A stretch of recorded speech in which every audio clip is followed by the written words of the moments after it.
Hello, everyone, and welcome to Long Conversational English. I'm Aisha. And I'm Fatima.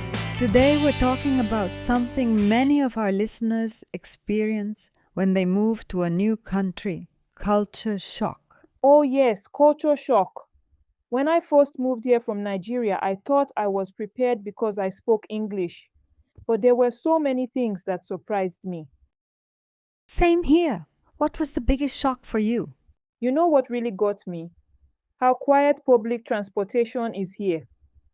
In Lagos, the bus is like a social club. People are talking, laughing, music is playing. Here, everyone sits in silence on the train. That's so interesting. I remember my first week. I tried to start a conversation with someone sitting next to me, and they looked at me like I was crazy. I felt so embarrassed.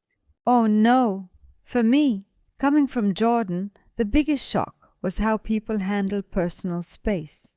Back home, we stand much closer when we talk, and we touch more. A hand on the shoulder, things like that. Yes. Here, I learned that people need more space. I once tried to give a colleague a friendly pat on the back, and I could see how uncomfortable she became. I had to learn to keep my hands to myself in professional settings. That must have been confusing. And what about greetings? That was another big one for me. Oh, tell me about it. In Nigeria, when someone asks, "How are you?" we actually tell them how we are. You might say, "I'm well, praise God, but my back is hurting today." Or, "I'm excited because my daughter just got a new job." It's a real conversation starter.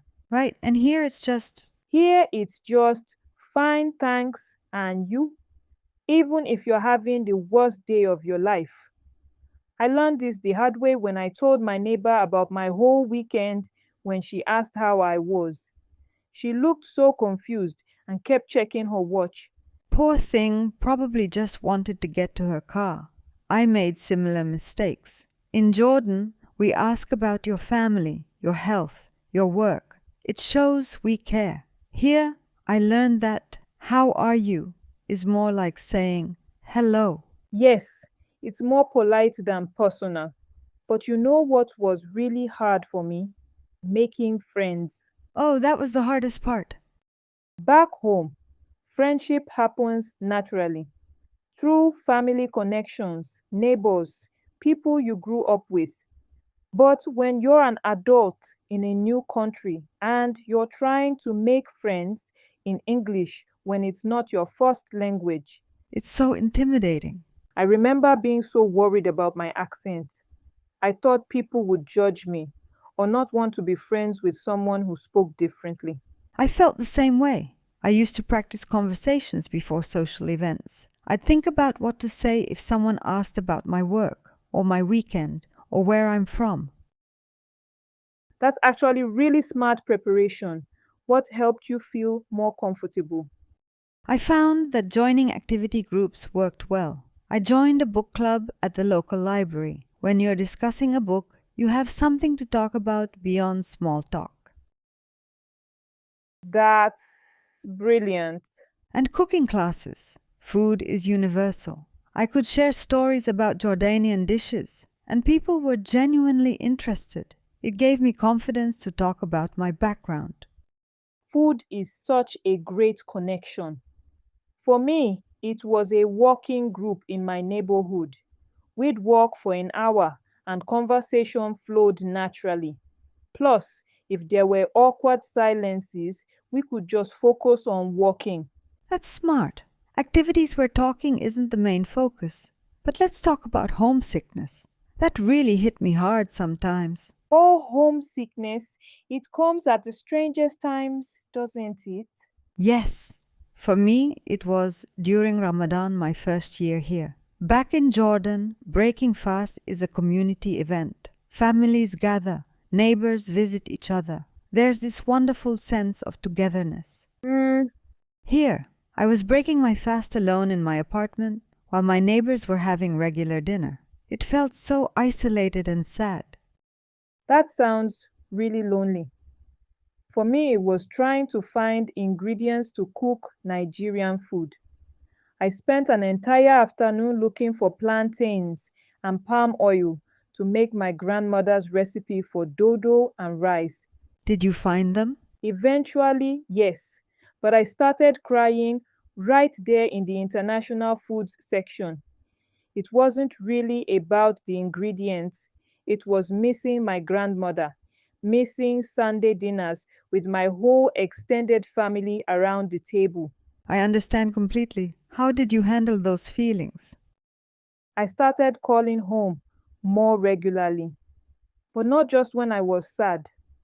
I'd call during happy moments too, when I made a new friend or tried a new restaurant.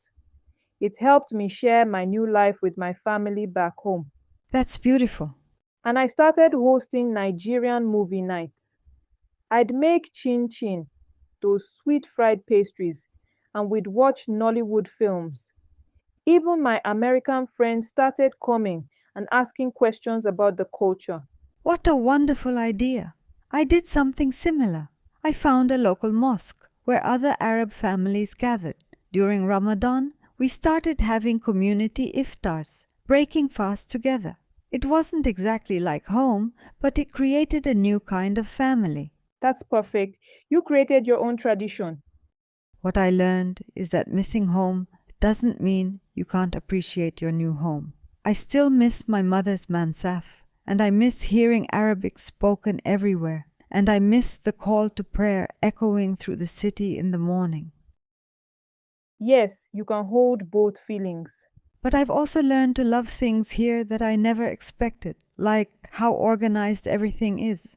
Public transportation runs on time. Appointments start when they say they will. In Jordan, we have a more relaxed relationship with time. Oh, yes, the punctuality here took some getting used to. But I love how helpful people can be. If you look lost on the street, someone will stop and give you directions. Back home, you'd usually ask someone you know. And the customer service, sometimes almost too helpful. True, I went shopping for a simple white shirt, and three different employees asked if I needed help. I thought, it's just a shirt, but thank you for caring so much. Oh, and speaking of being helpful, can we talk about shopping culture? The first time I went to a big supermarket here, I was completely overwhelmed. Oh my goodness, yes, the sheer size of everything. In Nigeria, we shop at smaller markets where you know the vendors personally. Here, I walked into this massive store with 30 different types of cereal, and I stood there for 10 minutes just trying to choose.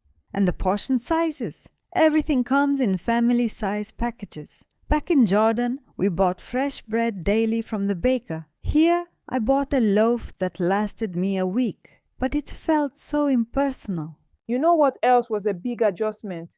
Work culture.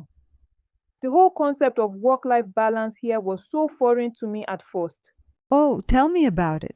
In Jordan, if your boss asks you to stay late, you stay late, no questions. But here, I heard people actually push back and say things like, I have plans tonight, or can we finish this tomorrow? I was shocked. Exactly. I remember my American colleague telling me, Aisha, you don't have to answer emails at 10 p.m. It can wait until tomorrow. That was revolutionary to me. Back home, being available all the time showed dedication. And the feedback culture. My first performance review, I was terrified because I thought I was in trouble. But my manager just wanted to know how I was feeling about my work and what my career goals were. Back home, no news is good news from your boss. Oh, and can we talk about dating culture? That was completely bewildering to me. The whole concept of dating apps was so strange, coming from a culture where you meet people through family and friends. Dating apps were so confusing to me too. And the language. When someone asked me to hang out, I had no idea if it was romantic or just friendly. I spent so much time analyzing text messages, trying to figure out what people meant. And don't get me started on the healthcare system. In Nigeria, when you're sick, you go to the doctor, you pay, you're done. Here, I needed a dictionary just to understand my insurance plan. Deductibles, co-pays, in-network providers. It was like learning a new language. I avoided going to the doctor for my entire first year because the system seemed so complicated. And when I finally went for a routine checkup, they scheduled my next appointment 6 months in advance. The whole concept of preventive care was new to me. Housing was another shock. The apartment hunting process here is so formal. Credit checks, references, applications. Back home, you might just talk to someone who knows someone, and living alone felt so strange at first. Living alone was the hardest part for me. In Jordan, I lived with my family until I got married. The silence in my apartment at night felt overwhelming. I had to learn to enjoy my own company and create my own routines. And driving culture. The roads are so organized here compared to Lagos. Everyone actually stays in their lanes and follows traffic lights. It felt almost too quiet and orderly. I missed the controlled chaos and the way drivers would communicate with their horns.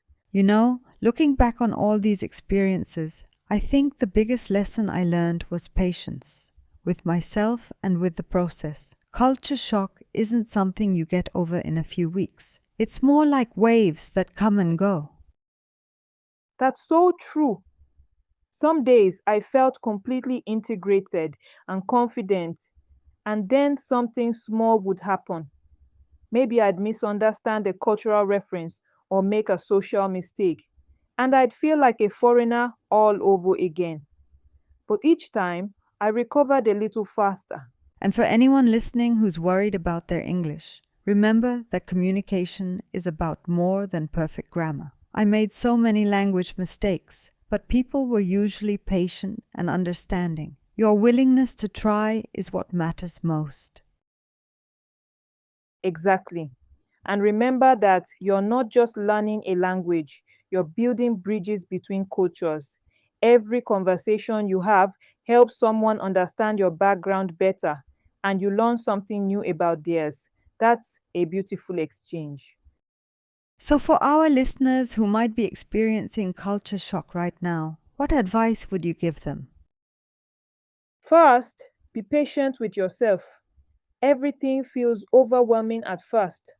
The social rules, the pace of life, even simple things like grocery shopping. But it gets easier with time. Yes, and don't be afraid to make mistakes. Most people are understanding when they know you're learning about their culture. I found that when I explained I was new to the country, people were usually very patient and helpful. And find your community, whether it's people from your home country or locals who share your interests. Join clubs, take classes, volunteer. You don't have to navigate this alone. Most importantly, remember that feeling different doesn't mean feeling wrong. Your background and culture are gifts. Share them when you feel comfortable. Most people are curious and interested to learn. And celebrate the small victories. The first time you successfully make small talk with a cashier, the first time you help someone else who looks lost, the first time you feel comfortable at a party. These moments matter. Such good advice. Culture shock is temporary, but the strength you build from getting through it lasts forever. Well said, Fatima. Thank you all for listening to Learn Conversational English today. We hope our stories help you feel less alone in your own journey. Remember, you're braver than you think for taking this big step. Keep practicing your English and take care of yourselves. Goodbye, everyone. Goodbye.